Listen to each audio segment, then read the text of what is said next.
Ba-doo. Let's just check the news. It should be a nice, relaxing day. It's not like Wizards of the Coast is going to do anything stupid. They haven't done anything stupid in over 2 weeks. We should be fine. I'm just going to...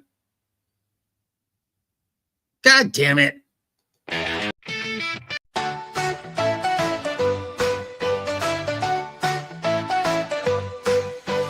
laughing aloud now, magic in the air. Wands roll around us, cast away our care. Friends in the hallways, adventures we find. Spells and enchantments, trouble on our mind. That's so wizard, life is a spell we know. We're casting joy and glow, that's a wizard show. Mischief. And we're back. After a 2-week break, we've got the introduction of the psionic class, because why not? We've got news of Wizards of the Coast's latest endeavor to brand Dungeons and Dragons. And we've got Professor DM making a very long video where he basically agrees with everything I've been saying for the past 5 years. In other words, it's a typical Wednesday here at Site B. I'm your host, the OGGM. It's about 8:30. The weather outside is still crappy. In fact, it's raining because I live in a beach town in Southern California. How are you? Hopefully you're all doing well as this month screeches to an end and summer is just a hop, skip, and a jump away. We've got the playtest for the brand new Psion class.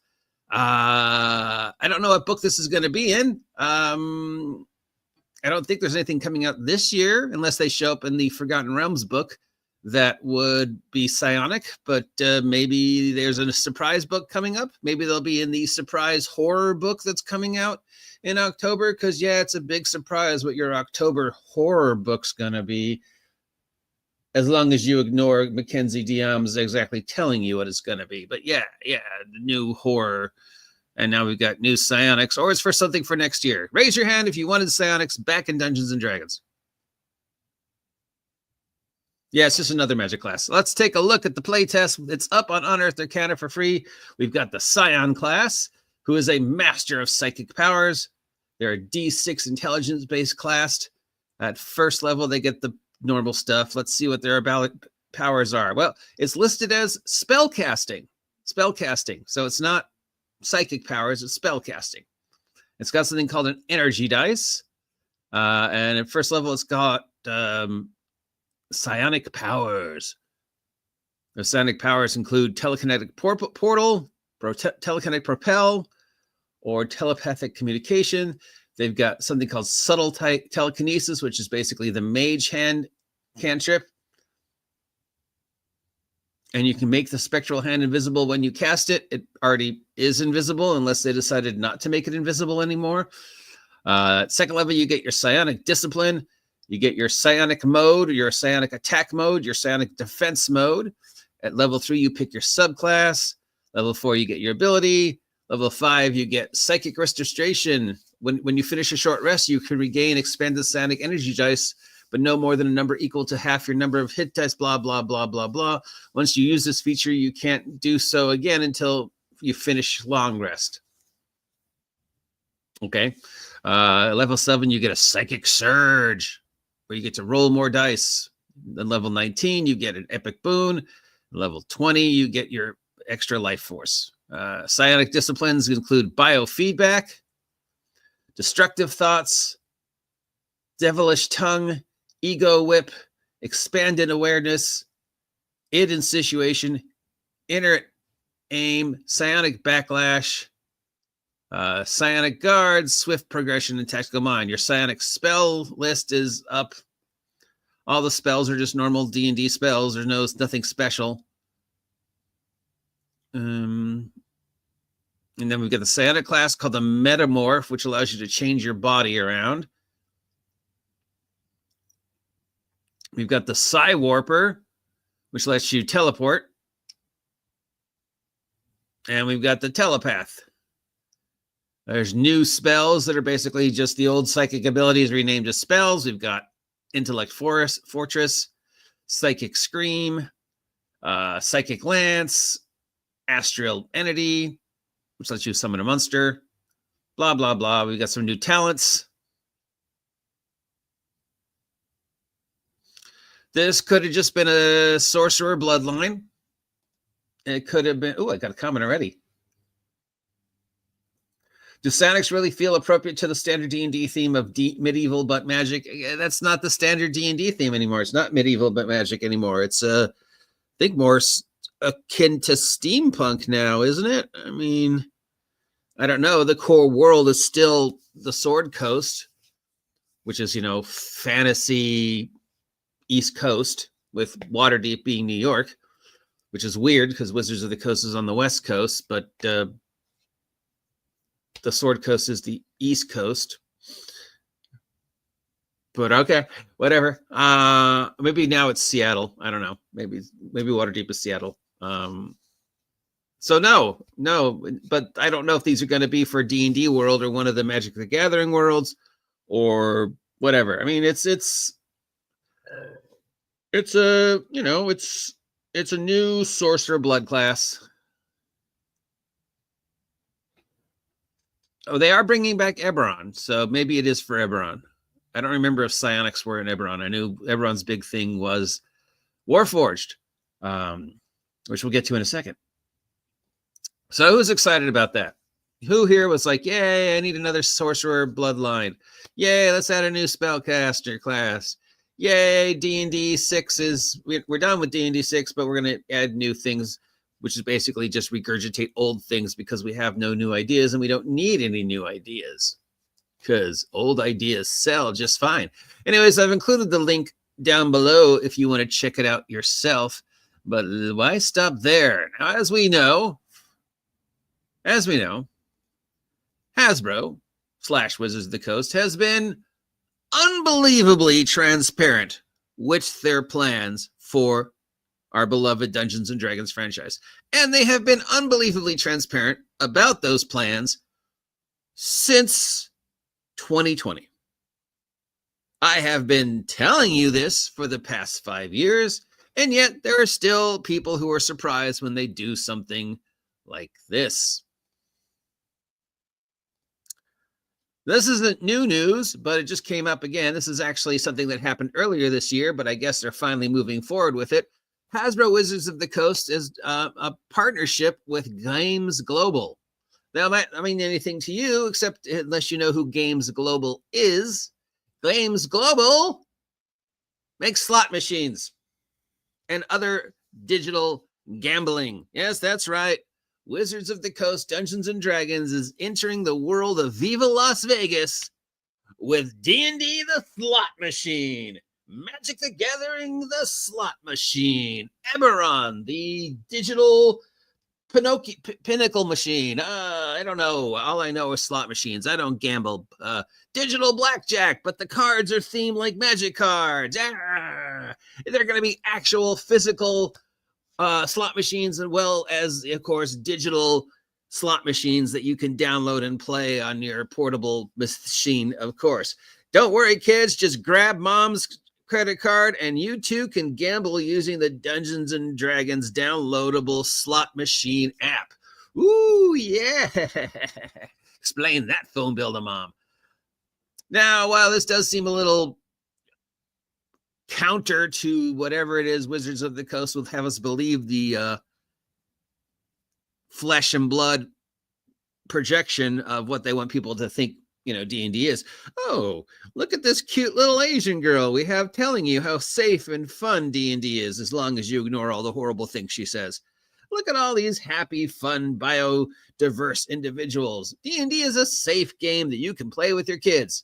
Nothing says safe, culturally appropriate, happy like gambling and slot machines and Vegas. Because when I think Dungeons and Dragons, I think Vegas. No, nobody thinks that. Nobody thinks Dungeons and Dragons equals slot machine. But God forbid Hasbro not do exactly what they said they were going to do. So who here's excited? Who here just cannot wait to get on that bus, head out to Vegas, and play some Wizards of the Coast themed slot machines, or more likely, just download the digital version of the slot machines onto your computer or your phone or whatever and play them? What are these charges on your credit card, Mom, to Games Global? Don't worry, it's nothing unscrupulous. It's perfectly fine. Perfectly fine. You know what I like? Segue. You know what I like? I like to occasionally see somebody else talking about something that I talked about. And here we have, if I can find it, I had it linked up and now it's gone. Because, of course. Hey, you know this guy? You seen this this guy? You might know who he is. Professor Dungeon Master. Professor Dungeon Master has 145K subscribers. Why am I not subscribed to his channel? I don't know. Let's give him a like, share, and a subscribe. Weird. Maybe he unsubscribed me. I don't know. And in today's video, or yesterday's video, he talks about the latest D&D schedule that will change everything. And basically, he is talking about Wizards of the Coast's current, well, not so current, statement regarding the brand, the hobby, and how he feels and Hasbro feels that, Wizards of the Coast is fine. It can continue to coast on the entropy of what is done in the past. All you have to do is look at how Hasbro has handled the Monopoly license and some of the other larger branded licenses and see how they're applying it to Dungeons and Dragons. And then he offers some examples of the future of Dungeons and Dragons, like the slot machines, the upcoming TV shows, the video games, the comic books, the various other things. Who can't forget the Dungeons and Dragons themed meat snacks or the Magic the Gathering themed Hot Pockets, and how Hasbro, Wizards of the Coast, will continue to do that. And yeah, that's fine. It's good business. They don't have to really invest any energy because D&D, the brand, can continue to coast on its own with very little input, which is probably why we've seen so many people leaving Wizards of the Coast. Now, this might seem like new news to anybody who hasn't been following my channel for the past 5 years, or anybody who hasn't bothered to read these multiple statements that Wizards of the Coast has made. Now, I know there's still a few naysayers out there who would have you think that this is not the truth, that this is not the plans for D&D. I don't know who they are other than Garrity, but I mean, maybe there's still a few people who still think that Wizards is going to handle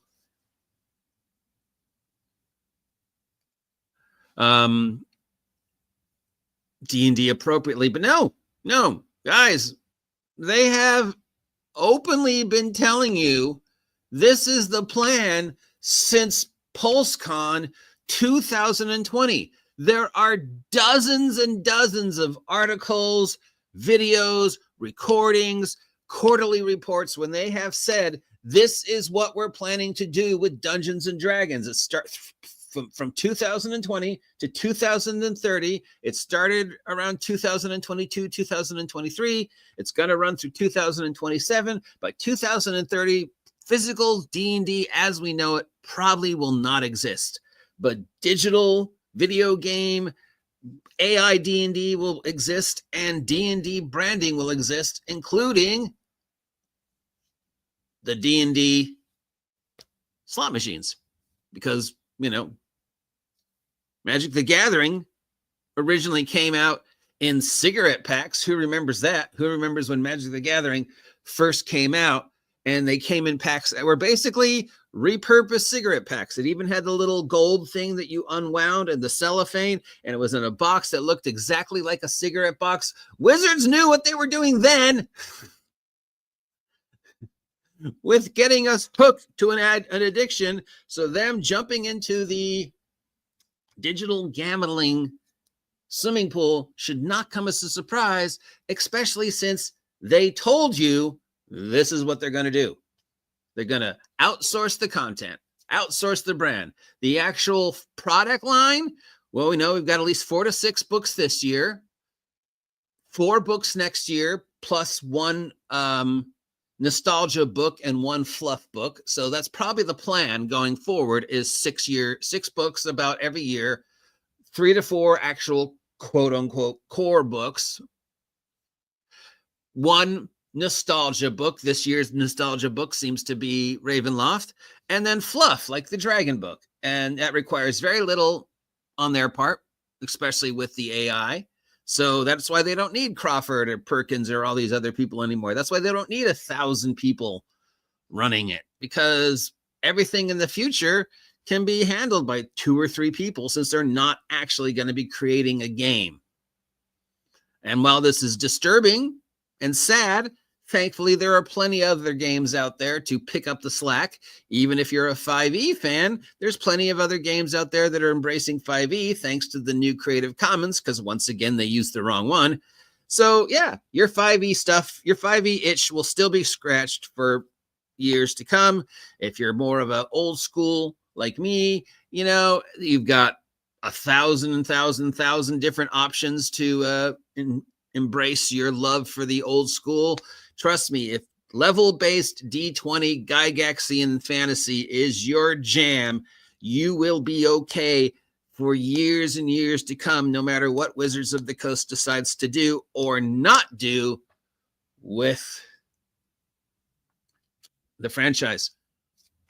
Also, apparently, combat wheelchairs is a thing again.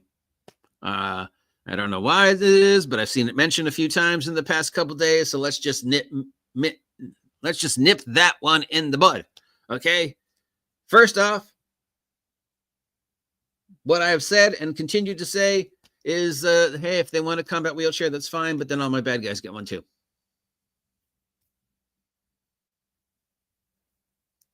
Usually it solves the article right there. And speaking of bad guys, we got one more. We got one more before we close it up. It's not really D&D, but it's D&D adjacent. And it's from our old friend, Bob Worldbuilder. Which I guess a vacation with Norwegian Cruise Line. Did you see this thing where they did the $5,000 D&D in a castle thing again? So people were paying is so much more because there's more included. This is sad. Like a 5-room. So Bob did.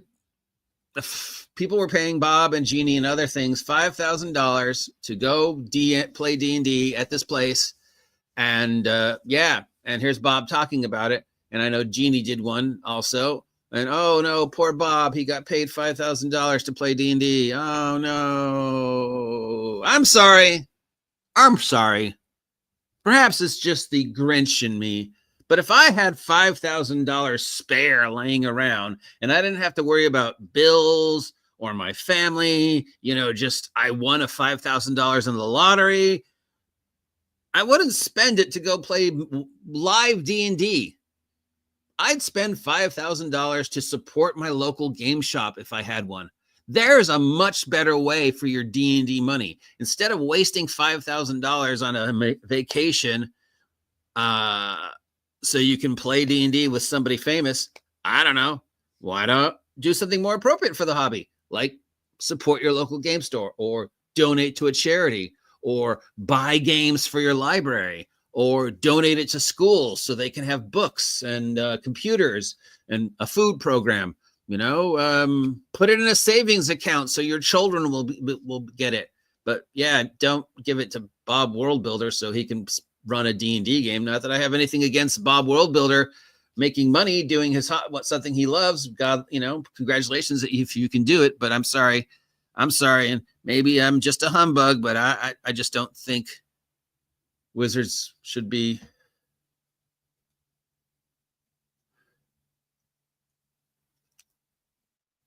Yeah, exactly. Why don't you just take the $5,000 and go spend it to support a game store? Because they need the money. They need the support. They need you to support them. But this is, you know, let's wrap it up here. This is, you know, just I mean, a slot machine, brand new, unnecessary classes, Wizards of the Coast doing exactly what they said were going to do. And this is another example of them saying, hey, let's sponsor this thing where people are going to give us a lot of money for the brand. The brand. See, if you'd called that anything else, it wouldn't have gotten $5,000. But because you called it D&D in a castle or D&D in a hobbit village or D&D in a whatever it was, people were like, oh, yes, the brand.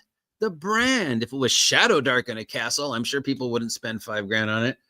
But hey, you know who said that that's exactly what they're going to do in 2020? Who told you to your face, multiple times over the past 5 years, this is our plan for D&D. Well,